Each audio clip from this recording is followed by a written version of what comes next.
You received a call from an inmate at the Department of Corrections. This call will be recorded and monitored. If you wish to block any future calls of this nature, dial 7 now. To accept this call, press 5 now. To decline this call, hang up. So, Mr. Brian, I see you finally got to the prison. Okay, well, that's good. You did do some really good research, and you watched the videos on my web channel, and you listened to some interviews. So, it doesn't surprise me that you feel a little more comfortable walking through those doors than a lot of people who are going to prison. Yeah, I've heard that many times, and we've been fighting it. The mental and physical well-being in there is questionable, and I hope there's not going to be a lot of attacks because of people getting depressed or irritable, or some just a lack of mental wellness. So that's something you definitely have to look at. I wish they would do a little more screening, a little better job of figuring out what's going on with people. With me, I believe mental wellness is a big part of the crime trend, but there's so many people out there that think weapons. So they concentrate on getting rid of weapons or restricting weapons. And they feel that if we were somehow to eliminate every weapon in the United States, the murder rate would go down or something. But crime now is not that bad. And it's not because we're reducing the number of weapons out there, putting restrictions on them, all this gun control. It's because people are actually paying attention. You look on the news and you try to figure out why somebody shot up a school, and they'll discuss the weapons, and they'll also discuss what was going through the person's mind. And if the person leaves a good suicide note, maybe we can get an idea of what's going on in there. Or if the person had gone through some kind of treatment program, you might be able to learn a little bit. But I think if you really dig into these violent crimes, you're going to find a history of a mental unfitness. And the prison is a great place to get control of that. Because the people that go in, of course, they're alive, and they can talk to them and interview them and get an idea of why the crime was committed. And in the European countries, they actually sit down and evaluate each person and work with them just like you would expect a student that's fallen behind in school, or that has some kind of learning disability, that the school and the staff would work to help the person get a decent education to get out and survive in the world. But for some reason, they're lacking on the prison. The number one thing is just do a mental assessment. Some folks are just evil. They're perfectly fine mentally, but they just want to cause problems. Just like those teens that take unnecessary risks, like burning things down or stealing things or destroying property. They're just bored or acting out something. You have 60 seconds remaining. Yeah, and you see the fact that you did talk to a psychologist before you went in there and got a chance to understand what's going on in your mind. That's going to help you. And you definitely, each and every chance you get, let those medical staff know that you need your medication, that you need your counseling and your therapy, all that You stuff. have 30 seconds remaining. Yeah, I don't know what it is. We assume it's the high cost of incarceration, and maybe they're just cutting back. But we'll never really know until somebody actually does a study and comes out with some results. Yep, that's right. That's what you need to work from the inside, and we'll work from the outside. Well, okay. Well, thanks for the call, and I'm glad you made it there Thank you okay. for using Inmate Call. Goodbye. Well, hello. Welcome to AQS Inmate Call. I am your host, Joel Wilborn. And as you can tell from that phone call, that is a tap into the issue of mental wellness within the prison. Now, in this particular conversation, I have the subject telling me that he's a little concerned about his mental wellness. He's got some issues that he's been dealing with, and he's been seeing some medical professionals. And he, in part, blames the crime on his inability to control these disorders that he's having. And he wants to continue his treatment while he's in prison. And we find that to be a big problem because people aren't really evaluated the way we would like them to be, and they don't really put care into mental wellness as much as we'd like them to be. And I discuss it quite often. And I was going to talk about something else this week, but then I got a message from one of the girls I've been working with for years, and she got out of prison, and I took her under my wing, and she's doing quite well. And she sent me a message stating that she had discovered some disorders that she wished she had been evaluated with in prison, and they would have been able to deal with it then. And kind of throws a red flag out for me, because what if they had discovered that? What if she'd gone in there and they discovered she had these conditions? Would they have worked to help her with it? Maybe now we can talk about it, and maybe something can be done. Maybe we can make some changes for the prison. I don't have a lot of confidence in them, but I do have confidence in friends, family, loved ones, the people that can bang on the drum and try to keep this thing in the news on the forefront for the prison officials. Now, she sent me the message and she said, I think the prison should do mental health on people that come in before they come out. And she said she did hers a couple days ago, and she found out she had AD and MDD. Now, I'll read the definition of ADHD. It's attention deficit hyperactivity disorder, and it's a neurodevelopmental disorder that affects millions of children and often continues into adulthood. It is characterized by ongoing pattern of inattention and or hyperactivity impulsivity that interferes with a person's ability to function in daily life. Now, it's a complicated diagnosis and requires quite a bit of attention to the surroundings, the person, activity, and a professional should be looking into it. And so, with her knowing this now and knowing how she can adjust her lifestyle to deal with this is good. But she's been out roughly 5 years, and she feels bad that she didn't know about this earlier. And this could have been part of her life for years. And they're saying, well, symptoms may become less severe with age, inattention and impulsivity often continue. And it could say disorganization and procrastination, poor time management, difficulty with planning and following through on tasks, relentless or feeling the need for constant activity, impulsive behavior such as risky spending or interrupting conversations, inability and low frustration tolerance, strained relationships, and work-related problems.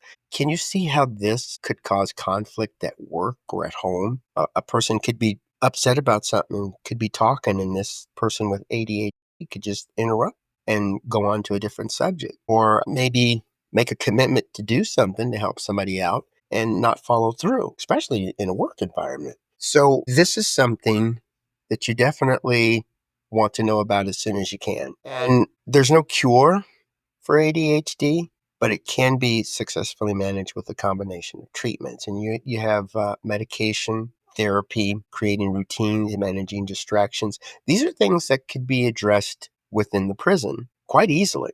And then once the person gets into this routine, get out of prison and knowing what's going on, continue to work. And that's why in this phone conversation, I wanted to show this individual has ailments and wants to continue the treatment while in prison, you got plenty of time. The staff could be there pretty much every day. That's a good spot to deal with conditions like that. Now, my friend also said she was diagnosed with MDD, which stands for major depressive disorder. And it's also commonly referred to as major depression or clinical depression.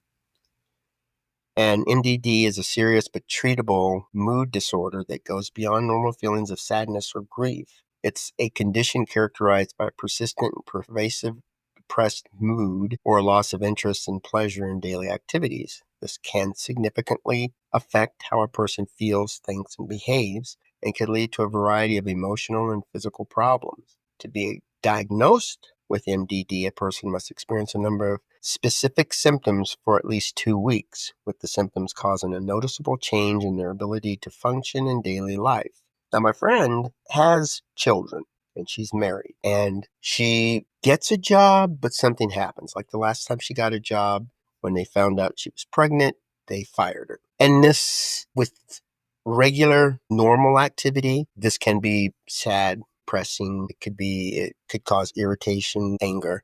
And that's just anybody on the planet. You don't have to have a mental disorder or diagnosis to experience these things. But she's got ADHD and MDD. So it's even more difficult for her to deal with these without proper care and attention. Once again, she was in prison. She gets out. She's diagnosed with these, and she says, I wish they had paid attention to it in prison. Now, this is a person who knows firsthand experience. I hear things secondhand, thirdhand, but I don't really know what it's like to be in prison with a condition and just not know what's going on. Now, my fiance, she's a cutter. And when I ask her about it, just to check up on her, she'll tell me, yeah, I'm still doing it, but it's been a little while and I'm working on it. I've come up with some solutions and some things I'm going to try. And she's on top of it. So she's trying. But being a cutter, there's obvious marks on the body. And so it's not something that can be hidden. Like people with suicidal thoughts, you might not see it and be able to detect it until it's too late. Cutting, And she did attempt suicide. And so we know that her mental state is not as healthy as we would like it to be. And when I discuss these things with her, I don't probe, I don't judge anything that she does, but I just like to check and see how she's feeling. And she'll say as long as she has her support team, she doesn't fear that she'll be attempting suicide anymore. And she was telling me that she hasn't attempted suicide in quite some time. And if I can slowly keep her mind active and concentrating on solutions, maybe she won't fall into that suicidal thought. But knowing that somebody cares and is watching, it's like a regular crime for people. They'll think about a crime, but they won't attempt the crime until they actually feel that they won't get caught. Nobody's going to say, let's go rob a bank when the police are across the street having lunch, or when there's a law enforcement convention in town. They want to try to do it late when there's not a lot of people around. And they're going to want to try to do it when they've done their homework and are willing to take the chance of following through on their plan and accomplishing this in a quick, efficient manner and to get away scot-free. That's the kind of stuff they look at when robbing a bank. And with people making plans like that and following through, it shows that they're looking into committing a crime. But those who have something going on, depressing feelings or suicidal feelings, they may just react to things or just do things without even thinking about it or not even taking in the risks. And they're otherwise intelligent, law-abiding, with great hopes and desires, but this condition that they have is affecting their ability to live the life that they're looking for. And discovering this and working on it is definitely going to help, So, and for me, I like to give my fiance little puzzles and stuff to keep her mind focused and to have her thinking about things other than boredom or her mental state. And when she accomplishes things and she gets complimented for it, it's a small motivation to help her keep going. And everybody, no matter what their mental state, should be encouraged to reach their goals. I like setting goals even if there's pretty much nothing to do for the day. Because if I get up, I'll set a goal and I'll accomplish it. And then once I've done things, pretty much cook, clean, do personal sanitation, the things we just do every day. And then you just kind of stop. Not a lot to see on TV. Maybe there's a book or two to be read, but then set a new goal. And if the goal isn't accomplished that day, maybe you'll be able to wake up and work on it again tomorrow. It'd be top of the list or something. But get yourself into a routine that's easy to follow and that you feel good about. Don't put yourself down, compliment yourself and accept compliments from other people. But that's the kind of stuff that I do to work with folks, but I'm not a professional. I can't give the advice and I can't practice it in a way that I think would be beneficial to the people. I can just do what I feel a good friend, a good fiance would do. But in the prison, they could get the people who are professionals and who know what to do and can help these folks. And imagine if everybody got that assessment. And imagine if things were discovered that these folks didn't know they had. And then imagine a routine or a process would be started to help the people to cope with these afflictions. If the people get out of prison and they're thinking about that and they're concentrating on it and they're seeking advice and assistance, they're less likely to go out and commit a crime. And they'll feel a little better about their accomplishment coming out of prison. Because if you break the law and you get into prison and you feel sad and depressed because you did break the law, and then you learn more crimes in there, and then you're attacked in there, and then you're treated like you're not human, getting out isn't going to be a great accomplishment. And you're going to look back on nothing was gained from it. And then maybe some depression will come in, and it's more like, the life I know is a life of crime. I know, go back.